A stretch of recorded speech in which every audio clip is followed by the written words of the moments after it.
Несколько простых советов по глиссированию на ветер на маленькой доске.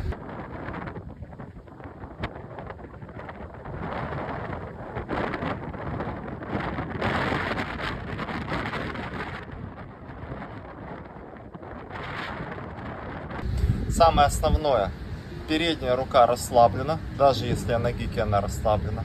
Второе, парус держите закрытым, плечевой пояс параллелен плоскости доски.